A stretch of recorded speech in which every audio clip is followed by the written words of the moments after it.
time for a coronavirus vlog update. Hey everyone, welcome back to the Clueless Dad. Today it's time for another vlog. So where to begin? Let me explain first of all where I am. I'm in front of a Lawson's in Japan in a rental van. This is a Honda Step Wagon. Very nice. I just flew in with my family, brought them back to Japan. I'm going back to Hong Kong right now. Today is February 1st, 2020. As you know, the coronavirus thing is blowing up in China. People in Hong Kong are also freaking out because there's cases popping up there and there's a lot of people coming in and out of mainland China. So I decided to evacuate my family. Basically, since my kids' school is now canceled for the next month plus, at least, there's no reason for them to be in Hong Kong getting exposed to viruses. So I figured, hey, let's get them out while we can before the transportation gets any more difficult. So in the last day or two, there have been tons and tons of announcements that foreign airlines are cutting flights or canceling flights or even blocking all flights in and out of mainland China. And it wouldn't take very much for them to also include Hong Kong in there. So I don't want us to get all trapped there. And I wanted to at least have my kids have the chance to be away from potential exposure to the virus. Especially since I need to work, I need to be there, I need to go out. I don't want to be bringing any diseases back, and I don't want to quarantine myself in my own home away from my own family. So it's better for them to be up here where they can run around outside, and even though it is kind of cold here. So actually my wife's parents live outside of Kyoto, super nice area. You've seen it in some of my other vlogs probably.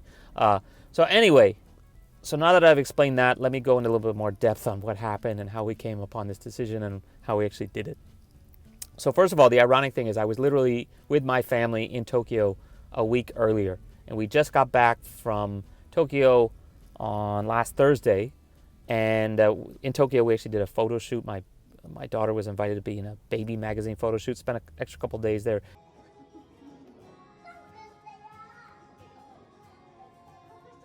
Did some work there too. Came back to Hong Kong.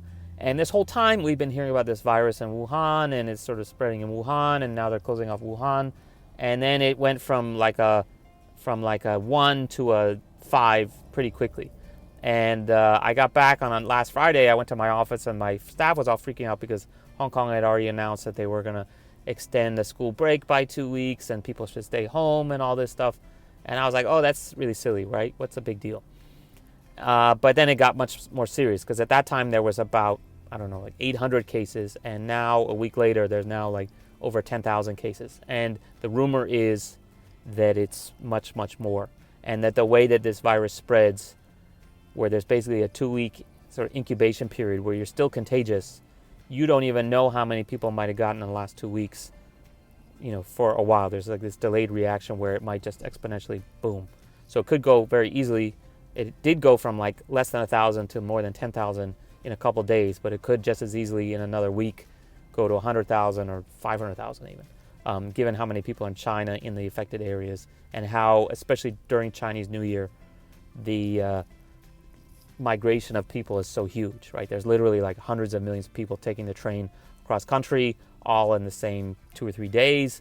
And if some percentage of them has it, then a very large percentage of people, hundreds of millions of those people could be exposed and therefore could be contagious. And again, you wouldn't know for 2 or 3 more weeks. So you won't even know the extent of this Chinese New Year mixing until maybe halfway through February. So anyway, that's the whole statistics part of it. There was some video of the madhouse that was happening at the border crossing, which is actually very close to my house, Shenzhen Bay and Lohu and Huanggang, where there's literally tens of thousands of people on a random day, on every day, trying to get in. And the tighter they make the health restrictions, the more people start getting backed up. And there was some video clips. I'll try to put one up. I think I saved a couple of people shouting and crowding, and there potentially could be, people getting trampled or people freaking out if they close the border. So I thought, literally, that's a 10-minute cab ride from my house. If there's some pandemonium up there, what are we going to do? If they close the airport, what are we going to do? If masks sell out, what are we going to do? So if it was just me by myself, I'm not that worried. I went out to work and stuff like that. Just wash your hands a lot. But again, I have a 4-month-old baby and a 3-year-old. And in both of them have had the case where they got sent to the isolation ward when they got the flu in the public hospital. And it just was really unpleasant then. even for my 4-month-old, about 2 months ago, she got a cough and they suspected she might have pneumonia. So they put her in the isolation ward in the public hospital, and it was like 3 days, and it was just super pain in the butt. And that was like on an easy day. Just imagine if there was like hundreds or thousands of infected kids taxing the whole public health system in Hong Kong. So I figured let's just get them away. Whereas if they got sick here in Japan with a much stronger health system and less crowded, I think this is the bigger thing. I'm a little bit less worried. So anyway, I have to be in Hong Kong. My family doesn't. It sucks to be away from them for, possibly weeks or months, but I thought I better get them out. So anyway, while I'm here, I decided to also bring back as much supplies as I could. So I have actually 2 duffel bags. You can't see both of them back there, but we have 2 duffel bags filled with masks and hand wipes and some other, disinfectant spray and stuff like that. It's probably kind of overkill. Like, I'm not like an OCD person who's going to be wiping down all the surfaces on my desk every 5 minutes. But yeah, okay, it's probably a good idea to like wipe the door handle and stuff like that a couple times a day while we have people working. Most of my staff's going to be working from home for the next couple weeks, if not months at this rate. Really sucks from a productivity point of view, but what are you going to do? It's better than having someone get sick, I guess. Thank God for the internet. If we didn't have the internet, we'd be totally screwed.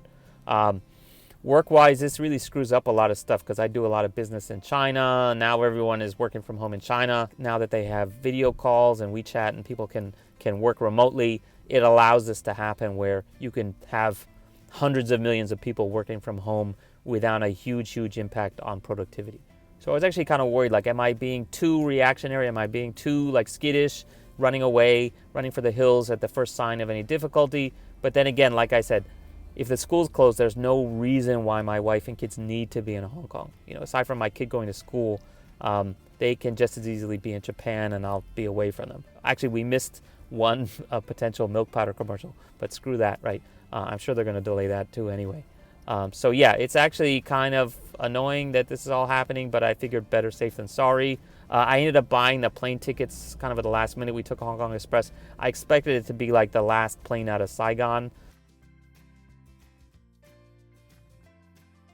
Real pandemonium, but it actually was super empty at the check-in counter. I even paid extra for like the priority check-in and totally didn't need it because for the first time ever, there was like 0 line.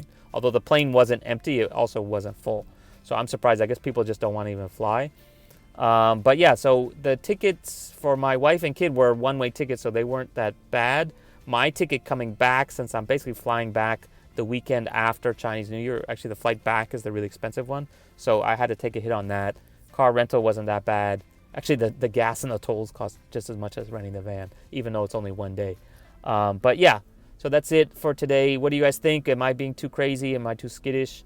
A lot of my friends in Hong Kong are saying, oh, dude, you're pretty smart. Yeah, get out. No reason to be here. I could probably do a whole separate vlog about the difficulties and the livability of Hong Kong. Like, is Hong Kong a good place to live right now? Why would you even want to stay there if it's full of viruses and protesters and rioting, stuff like that? That is a question that we have faced. Like, why don't I just leave my kids in Japan permanently and then maybe I move there? So it's a balance between my career, obviously keeping my family together. I don't want to be like a remote dad who never sees his kid growing up, and obviously want to spend time with my wife too. So these are all issues that I have to weigh, and I have been weighing. And I was pretty much over the protest stuff, kind of calmed down and was settled.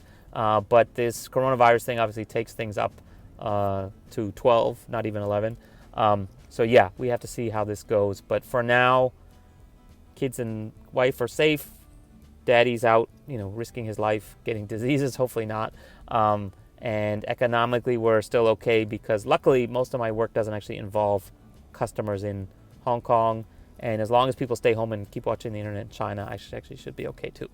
Okay, so that's it for today. See you guys next time. So if you want more updates, I don't know if I'm going to keep doing vlogs about this specifically, but I'll probably post some updates in the community tab on my YouTube channel. So check that out, to see how long I'm away and blah, blah, blah. Okay, so see you guys next time. Bye.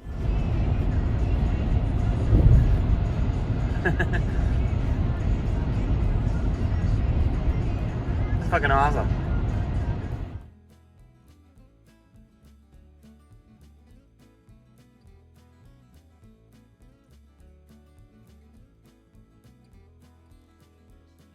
stroller with me all the time up in the overhead bin. As soon as we get off the plane, pull it out, unfold it, and walk off. Literally that could save you 15-20 minutes right there.